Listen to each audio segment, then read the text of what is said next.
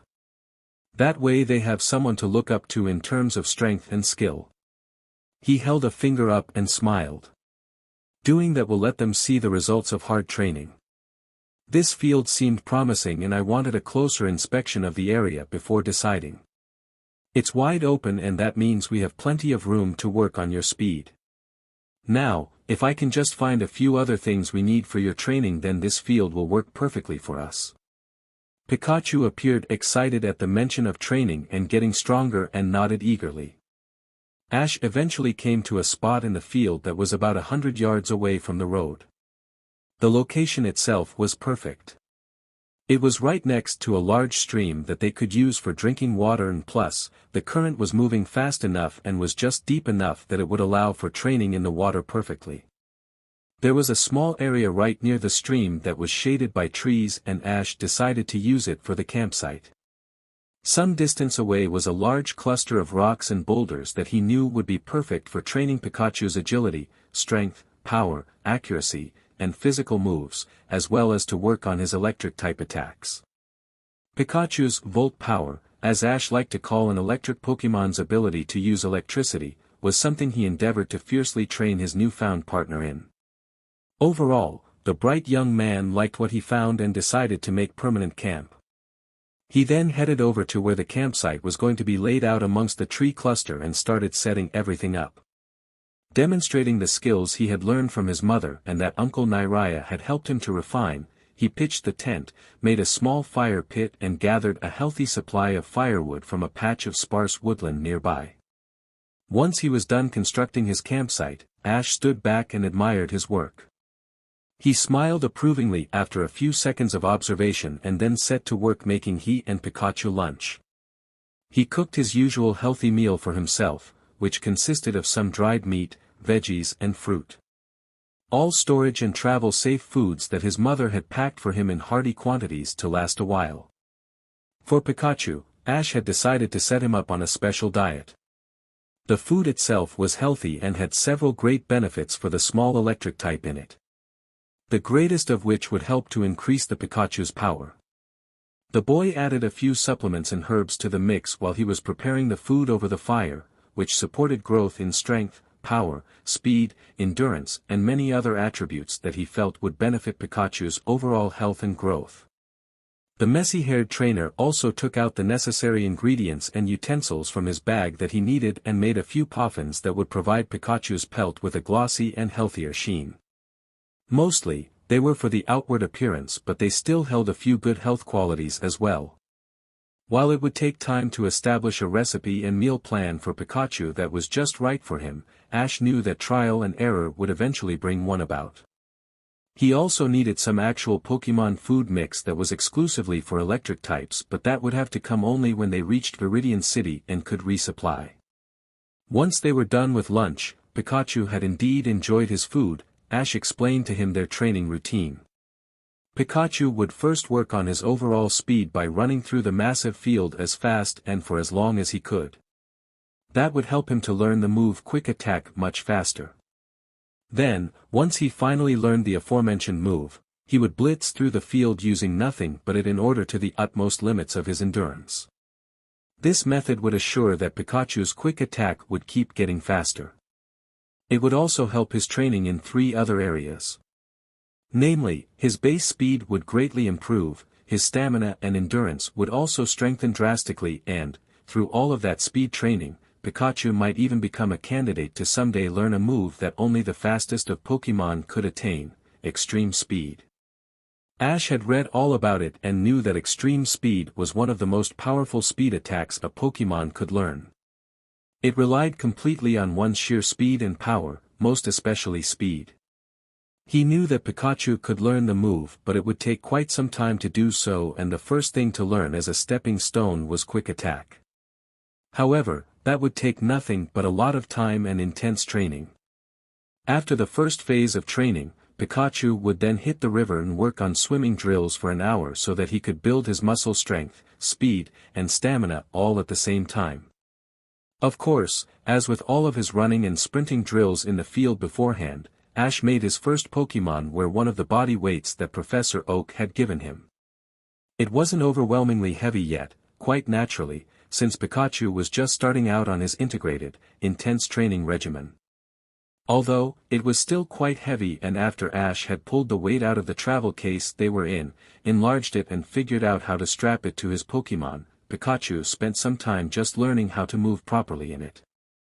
Once he was done with aquatics, the fiery little electric type would then go to the Rock Hollow, as Ash dubbed the rocky part of the field that had huge boulders and rocks strewn everywhere in it, and work on several things. He would first have him work on his agility by running as fast as he could while weaving in and out through the large rocks and boulders. He did all of this while Ash stood outside and threw rocks at him, making Pikachu dodge as many of them as he could. He would do this type of multifaceted training down on the ground and up on top of the rocks in order to work on learning both of the moves, agility and double team. Pikachu would then harshly drill on his physical and fighting-based moves. He did so by performing brutal routines like smashing his head into the large boulders using tackle. This was to the effect that he would be able to upgrade tackle for the more powerful headbutt attack. Pikachu would also mercilessly strike his tail on the same giant rocks, attempting to shatter them. This method of training would, hopefully, allow him to learn Iron Tail at some point. He would also drill gruelingly on fighting and combat drills using the biggest boulders. As sparring dummies, all while executing an array of different punching and kicking combinations on Ash's command. This type of training embodied the dual purpose of hardening and strengthening Pikachu's small body while at the same time helping him to eventually learn fighting type and combat-natured moves. Such as Mega Punch, Mega Kick, Reversal, Thunder Punch and Body Slam. Once all of that was done, Richard's son would then have the evolved form of Piku work on increasing and strengthening his electrical attacks, as well as training to overcome his type disadvantages at the same time. Pikachu would work on strengthening his Volt power and addressing his type weaknesses by striking some of the many sizable rocks in the hollow, and even the very ground itself, with attacks like Thunderbolt. He would hit the aforementioned boulders and the rocky, solid earth using his electric attacks for as long as he possibly could and with as much power as he could muster. In doing so, he would only stop when on the verge of passing out. His trainer had explained to him that, since electric types possessed such woeful disadvantages against rock and ground-type Pokémon, he wanted Pikachu to work on increasing his electrical power until he could break rock and leave craters in the ground itself utilizing only the power of lightning. Ash explained to his first Pokémon that this type of training, though exceedingly hard and difficult, would yield the benefits of not only making Pikachu's Volt power much more powerful and overwhelming in sheer force, it would also make his electric attacks strong against any of the other types that his species were weak against. Which would thereby translate into one nasty surprise for any trainer they faced that used rock or ground-type Pokémon. Moreover, training in such a way could very potentially unlock 3 of Pikachu's strongest electric-type moves. Those being Volt Tackle, Electro Ball and Thunder. Granted, it would probably take time to do so, but Ash felt confident Pikachu would eventually learn all of those moves if they just stayed dedicated to that particular type of training. At first, Pikachu seemed confused as to how it was supposed to break solid rock and crater the ground with nothing but its electric-type attacks, but Ash explained to him a new method he had devised in using electrical attacks. He had explained to his new Pokémon that the way to succeed in destroying boulders and carving chunks out of the ground with his electricity was to condense and increase the amps and density threshold of his inner voltage before releasing it. Focusing all of his power and strength into creating solid mass with his lighting, instead of loose and widespread arcs, would ensure a much more destructive impact ratio than normal electric-type attacks.